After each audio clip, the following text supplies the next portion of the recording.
नमस्कार दोस्तों, आप सभी का स्वागत है मेरे YouTube चैनल पर।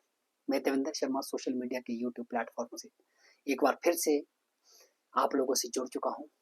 जैसा कि आपने थंबनेल में भी देख लिया और मैंने यहाँ भी लिखा है, आज हम डिस्कस करने जा रहे हैं कि जो 6 तारीख को हमारा पॉलिटिकल साइंस का नेट का एग्जाम हुआ था, उसकी एक्सपेक्टेड कट ऑफ क्या है।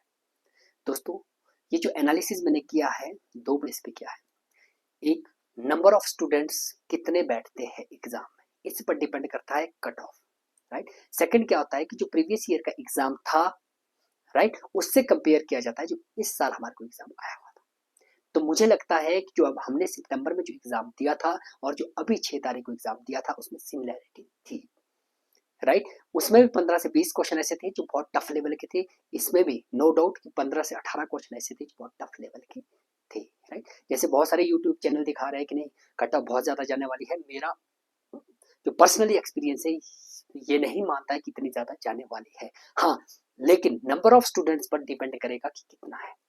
लेकिन क्योंकि एक शिफ्ट में हुआ, तो नंबर ऑफ स्टूडेंट में ये मान के चल रहा हूँ कि उससे ज्यादा जो प्रीवियस जो एग्जाम में थे उससे ज्यादा नहीं होंगे, क्योंकि इस बार सेंटर बहुत दूर दिए गए थे, राइट। तो ये मेरा एनालिसिस करने के लिए मैंने 2-3 चीजों को चुना है जिस बेस पर मैंने एनालिसिस किया है, राइट। तो आगे चलते हैं कि क्या cut off expected cut off क्या रहने वाली है यूजीसी की, राइट।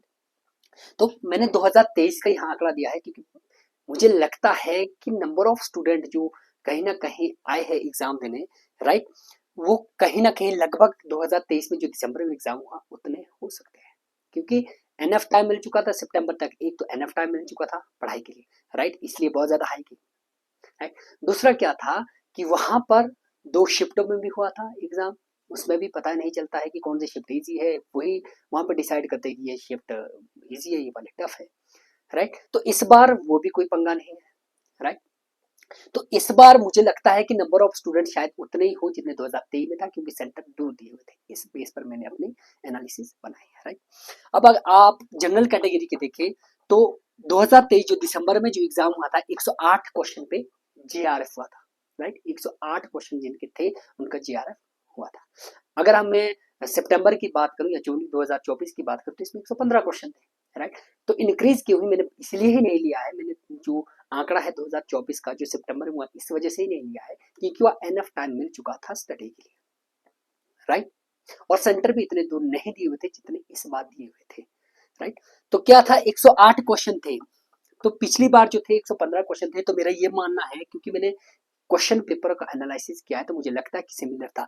तो लगभग जिनके 116 से 120 मार्क्स है, ये मैंने ज्यादा डाले हैं, इससे कम ही रहने वाली है, इससे ज्यादा नहीं जाएगी, इससे कम ही रहने वाली है, लेकिन मैंने ज्यादा डाले 1-2%, राइट। तो जिनके 116 से 120 बन रहे हैं उनका जेआरएफ इस बार हो जाएगा, राइट। नेट के देखो तो दिसंबर 2023 में 95 क्वेश्चन पे जनरल कैटेगरी का नेट हो गया था, राइट। तो इस बार अगर 100 से ऊपर आपके है, 102 to 105 67, पिछली बार भी इतना ही था लगभग। अगर आपके 68% के आसपास है, यानी 102 to 105 मार्क्स है, तो आपका नेट क्लियर होने वाला है, राइट। अब नेक्स्ट कैटेगरी की ओबीसी और ईडब्ल्यूएस में अगर आप देखेंगे, कंपैरिजन देखेंगे, तो पिछले 3-4 सालों में बराबर जैसा ही कंपटीशन रहा है, राइट। इसमें नंबर ऑफ स्टूडेंट जो अपीयर हुए हैं वो भी बराबर जैसे थे, और इनकी जो कट ऑफ आई है वो भी बराबर थी अगर आप एनालिसिस करेंगे तो। ओबीसी में 103 क्वेश्चन में हुआ था दिसंबर में, राइट। तो हम ये मान के चल रहे हैं, हमने ज्यादा रखा है कि इस बार अगर नंबर ऑफ स्टूडेंट फिर भी ज्यादा हो, हालांकि मेरी एनालिसिस ये कहती है कि शायद पिछली बार से ज्यादा नंबर ऑफ स्टूडेंट ना पहुंचे पेपर देने, एग्जाम देने, लेकिन फिर भी 108 से 112, इससे ऊपर 108 अगर आपके मार्क्स है तो आप सिक्योर है, राइट। 112 तो हाईएस्ट लेवल है, 108 अगर आपके है तो आपका सिक्योर लेवल है, राइट। अगर मैं नेट की बात करूं तो 2023 में दिसंबर में 87 क्वेश्चन में नेट हो गया था, 87 क्वेश्चन में, राइट। तो इस बार हमने क्या रखा है, 96 to 100, यानी 63 64, ये हाईएस्ट नंबर रखा है। 96 नंबर अगर आ जाते तो 95 नंबर अगर आपके है तो आपका नेट क्लियर है ओबीसी से, राइट। जो नेक्स्ट है वो है ईडब्ल्यूएस। ईडब्ल्यूएस में अगर दिसंबर की बात करें तो 104 क्वेश्चन थे जिसमें जीआरएफ क्लियर हो रहा था, राइट। तो इस बार हमने रखे हैं कि लगभग 106 से 110 क्वेश्चन, क्योंकि हो सकता है क्योंकि 23 में नंबर ऑफ स्टूडेंट कम हो, इस बार ज्यादा हो। हालांकि हालांकि हम मान के चल रहे हैं कि बराबरी हो, इस बार स्टूडेंट उतने ना बैठे एग्जाम में जितने सितंबर 2024 में बैठे थे। तो हमने 106 से 110 नंबर रखे। 106 आप मान के चलो, अगर आपके 105 नंबर है, 70% है, तो आपका जीआरएफ हो जाएगा, राइट। अब नेट की बात करें, दिसंबर में 87 क्वेश्चन थे, राइट। अभी हमने रखे 95 टू 98 रखा है कि इसमें नेट हो जाएगा, एक्सपेक्टेड कट ऑफ ये जाने वाली है। फिर एसए की बात करें, अगर 2023 दिसंबर में देखें तो 95 क्वेश्चन में जीआरएफ हो गया था, राइट। इस बार हमने 98 टू 102 क्वेश्चन रखे हैं, राइट। 66-67 अगर परसेंट आपके मार्क्स बन रहे हैं या इतने क्वेश्चन आपके ठीक है तो आप सिक्योर है जीआरएफ के लिए। और नेट 81 क्वेश्चन में हो रहा था, राइट। तो हमने रखा है 92 टू 96। लेकिन अगर 90 भी है आपका तो आई होप कि आपका नेट एससी कैटेगरी से हो जाएगा, अगर आपके 90 क्वेश्चन भी ठीक है तो, राइट।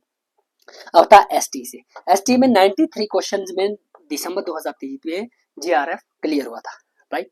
हमने 2025 में रखा है 96 टू 100, यानी 64-65% में आपका जीआरएफ हो जाएगा, राइट। तो 78 पे नेट हो रहा, 78 क्वेश्चन पे हो रहा था, हमने बहुत ज्यादा इसमें रखा है 86 टू 90, यानी ये मान के चलो कि जो पिछले साल कट ऑफ रही थी उससे ज्यादा तो नहीं जाने वाली है, जो मेरा एनालिसिस कहता है। उसके आसपास रहेगी या उससे कम ही रहेगी, राइट। फिर भी डिपेंड करेगा, जैसे मैंने शुरू में भी कहते हैं, डिपेंड करेगा कि नंबर ऑफ स्टूडेंट कितने अपीयरिंग हुए हैं उस एग्जाम में। तो ये कट ऑफ थी। अगर आपके ऐसे क्वेश्चन बन रहे हैं, जो इतने आपके सही क्वेश्चन बन रहे हैं, तो आई होप आपका जीआरएफ और नेट क्लियर हो जाएगा, राइट। तो ये आज हमने इसको डिस्कस किया है। 2-3 मीडियम थी जिसके आधार पर मैंने एनालिसिस किया। मैंने पहले भी कहा है, मैंने पेपर को भी, जो प्रीवियस एग्जाम हुआ था उसका क्वेश्चन पेपर भी देखा है और ये वाला भी देखा, तो मैंने पाया कि दोनों सिमिलर थे, तो ज्यादा जाने वाली नहीं है, जैसा कि कई यूट्यूब चैनल बता रहे हैं। तो आज के टॉपिक में इतना ही। कल एक नए टॉपिक के साथ मिलेंगे, एक नए जोश के साथ मिलेंगे। तब तक के लिए जय हिंद, जय भारत। Thanks for watching.